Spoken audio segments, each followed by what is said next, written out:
Franklin Delano Roosevelt, do solemnly swear. N'ayant rien compris à la plus grande crise économique du monde moderne, Hoover subit une défaite écrasante aux élections de novembre 1932, battu par le démocrate Franklin Roosevelt, élu sur un slogan qui entre dans l'histoire, le New Deal, c'est-à-dire la nouvelle donne.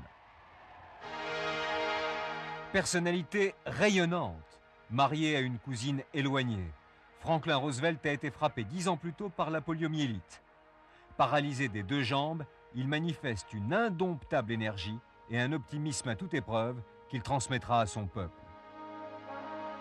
Guidé par son pragmatisme, Roosevelt applique immédiatement ses deux idées maîtresses. Soulager en priorité ce qu'il appelle l'homme oublié du bas de la pyramide sociale et mettre en place une plus équitable répartition de la richesse nationale.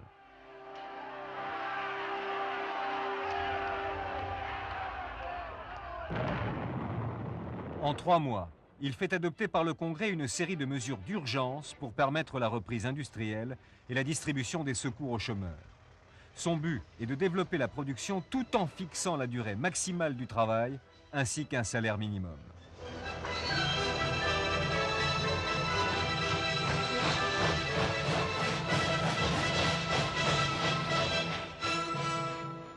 Dans le domaine financier, il fait rouvrir les 3/4 des banques qui avaient été fermées afin d'empêcher les fuites de capitaux.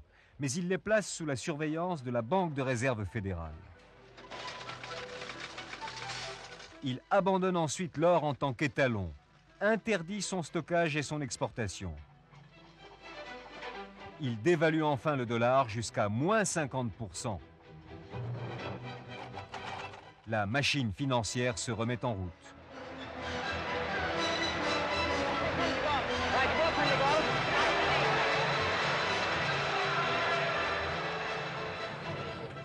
Dans le domaine agricole, il demande au Congrès de mettre en vigueur la loi fédérale de secours d'urgence, qui instaure une politique agricole nationale, et une autre loi d'urgence qui permet aux paysans de renflouer leur exploitation.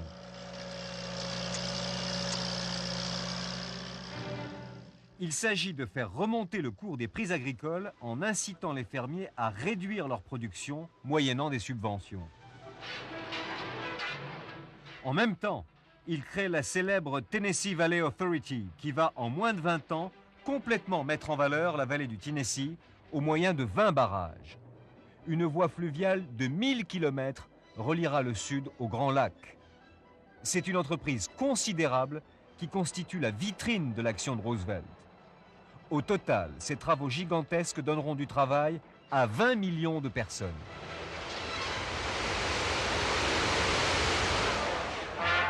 Pas un domaine de la vie économique qui n'ait été touché par le New Deal.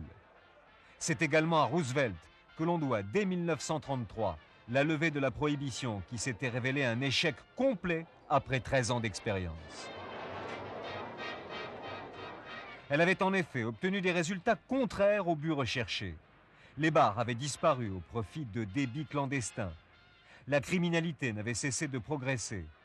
Et l'argent, au lieu d'aller dans les caisses du Trésor, se retrouvait dans les poches des trafiquants.